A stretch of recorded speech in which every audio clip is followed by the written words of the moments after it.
Welcome back to the System Read. I'm Marcus, and today we're diving into a book that fundamentally rewired how I see the world. It's Nassim Nicholas Taleb's The Black Swan, The Impact of the Highly Improbable, specifically the second edition, which includes that crucial new section on robustness and fragility. And I'm Sarah. I'm here to make sure we don't all get blinded by the hype. Because while Taleb talks a big game about unpredictability, I want to talk about who actually pays the price when these systems fail. It's a brilliant piece of branding, Marcus. I'll give him that. But I'm worried it's just another way for the elite to say, don't blame us when the world breaks. Nobody could have seen it coming. But that's exactly the point of the book. A black swan isn't just a rare event. It's an outlier. It carries an extreme impact, and this is the part that haunts me.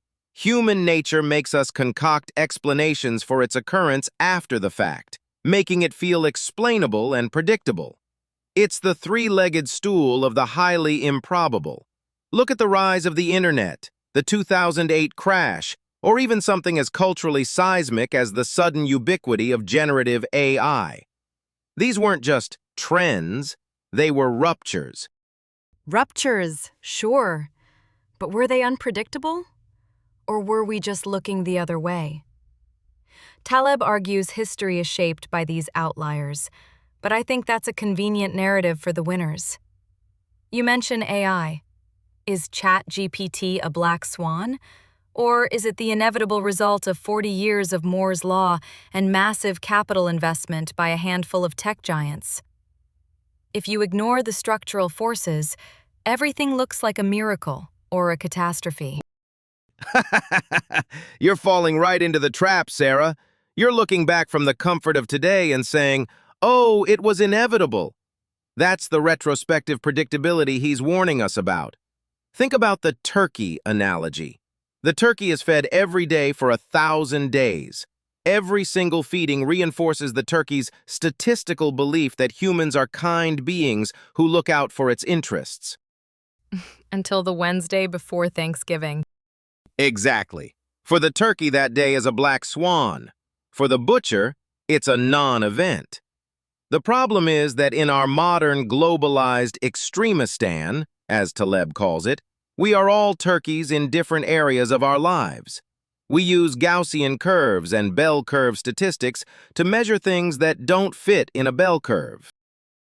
My issue, Marcus, is that this extremistan concept often becomes a shield for incompetence. Look at the experts, the economists who missed the financial crisis, the political pundits who were blindsided by the 2016 election, the health officials who were caught flat-footed by COVID-19.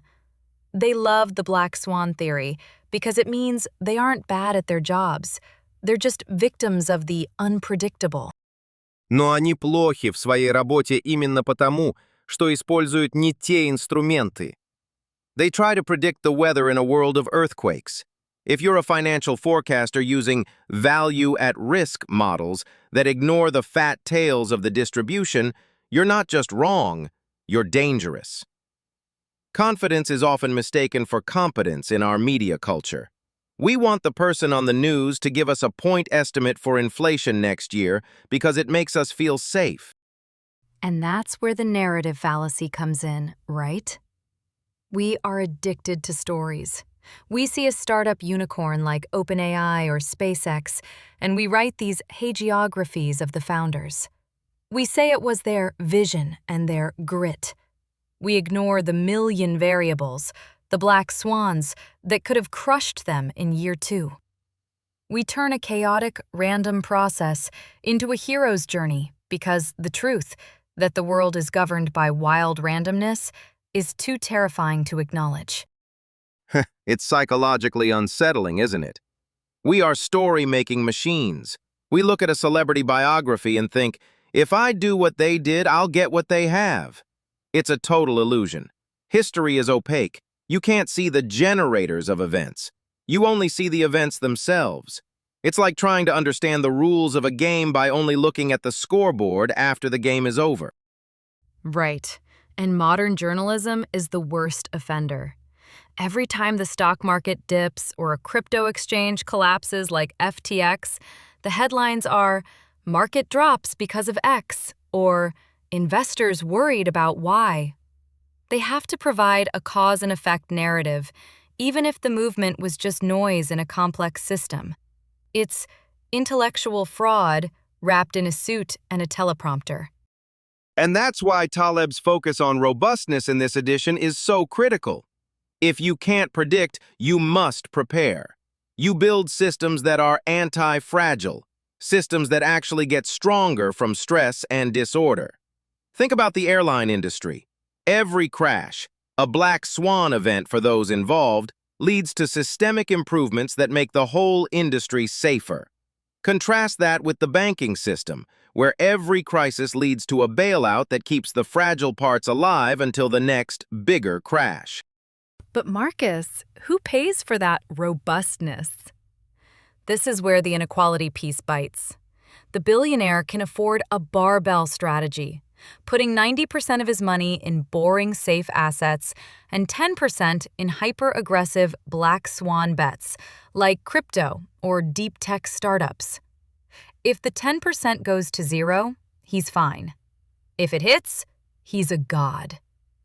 But the average worker? The gig worker in the digital age? They don't have a barbell. Their entire life is a fragile bet on the status quo. When a Black Swan hits, a pandemic, an AI that replaces their job, they don't get stronger from stress. They break. That is the dark side of the theory. The world is becoming more extremistan, which means the winners win bigger and the losers are more numerous. Social media virality is the perfect example. One tweet, one TikTok dance, and you're a global star. But for every one of those, there are 10 million people shouting into the void. The average is becoming a ghost. In Mediocristan, if you have 1,000 people and the heaviest person in the world joins the group, the average weight barely changes. In Extremistan, if you have 1,000 people and Jeff Bezos walks in, the average wealth changes by millions.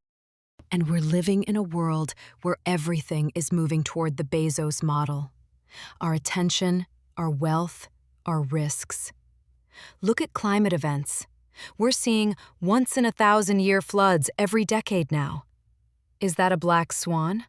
Or is it a predictable consequence of a system we pushed past its breaking point? By calling it a Black Swan, do we let ourselves off the hook for the carbon we pumped into the atmosphere? Logical Taleb would argue that climate change is a gray swan. It's known, it's modeled, but the specific timing and magnitude of its impacts are the Black Swans. The mistake is thinking we can manage it with precision. We need to build for the worst-case scenario, not the expected scenario. Our current infrastructure is built for the average. That's madness in a world of extremes. Speaking of madness, let's talk about the digital age. Deepfakes, AI-driven misinformation, geopolitical conflicts that spark from a single viral lie. It feels like the uncertainty is accelerating. We're creating tools that generate Black Swans at scale. Exactly. AI is a Black Swan generator. It's an unknown unknown. We have no idea what the second-order effects of AGI will be. It could be the greatest robustness upgrade in human history, or it could be the ultimate fragility event. And yet, the experts are already out there making 10-year forecasts about AI's impact on GDP. It's pure comedy. It's comedy until you're the one being optimized out of a career. I find the philosophical takeaway here deeply cynical, Marcus. If we truly accept that the future is unpredictable and that planning is a fool's errand, how do we function as a society? How do we build hospitals or schools or power grids? If we abandon forecasting, don't we just surrender to chaos? No, we surrender to humility. We stop pretending we're smarter than we are. Epistemic arrogance is the real enemy. We should plan, but we should plan for redundancy. We should stop optimizing everything for efficiency. Efficiency is the enemy of robustness. A lean supply chain is efficient until a single ship gets stuck in the Suez Canal, and then the whole world stops. We need more fat in the system, more margin for error. More fat in the system sounds like a luxury we can't afford in a world of hyper-competition. If I'm a CEO and I build in redundancy while my competitor goes lean, they'll underprice me and I'll go out of business before the Black Swan even arrives. The market rewards the fragile until the moment it destroys them. And that is why the market is a fragility machine. Taleb's argument is that we need to stop rewarding the empty suits who take risks with other people's money. If you have skin in the game, another of his core concepts, you care about the Black Swan. If you don't, you just care about your year-end bonus. Skin in the game. I'll give you that one. Most of the people making the big forecasts never have to pay the price when they're wrong. Но давайте перейдем к финальному столкновению. Is the Black Swan a guide to living a better life, or is it just a very sophisticated way of saying, shit happens, and there's nothing you can do about it? It's a guide to intellectual freedom. Once you stop trying to predict the unpredictable, you stop being a slave to the experts. You start focusing on your own anti-fragility. You stop reading the daily noise of the news and start looking at the long-term properties of systems. It's about being the butcher, not the turkey. Or maybe it's about being the guy who writes a book about the butcher while the rest of us are just trying to find some corn. Look, I agree that forecasts are largely a scam. And I agree that we are suckers for a good story. But I think Taleb misses the fact that many black swans are actually white swans with very good PR. Inequalities, systemic failures, the hollowing out of the middle class, these aren't accidents of randomness. They are the result of choices. Logical. But the result of those choices often manifests as a black swan. The French Revolution was the result of systemic inequality, but the timing and the scale of the explosion were unpredictable. You can't predict the spark, but you can see when the room is full of gas. Taleb is telling us to stop trying to predict the spark and start opening the windows. Opening the windows. It's a nice metaphor.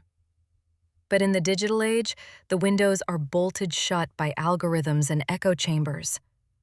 We're more fragile than ever because we're more connected than ever. A bank run in Silicon Valley now happens in hours via WhatsApp, not days. The speed of contagion is terrifying. Which is why the section on robustness and fragility is the most important part of this second edition. We have to understand that as our world becomes more complex, it becomes more prone to these black swan events. We are building a global house of cards. We need to be the people who are looking for the fat tails, not the ones who are mesmerized by the average. Well, Marcus, I'm still a skeptic. I think Taleb is a brilliant provocateur who has turned not knowing things into a multi-million-dollar career. But I will concede this. The next time I see an expert on TV telling me exactly what's going to happen in the next 6 months, I'm going to think of that turkey on a Tuesday. Then the upgrade is complete. The world isn't a bell curve, Sarah. It's a wild, jagged, unpredictable mess. And the only way to survive it is to stop pretending we have the map. No map. Just a lot of robustness and a healthy fear of butchers. Exactly. Welcome to Extremistan. Thank you for listening to this discussion on the System Read podcast. If you enjoyed this episode, please hit the like button and subscribe to ensure you don't miss our upcoming deep dives.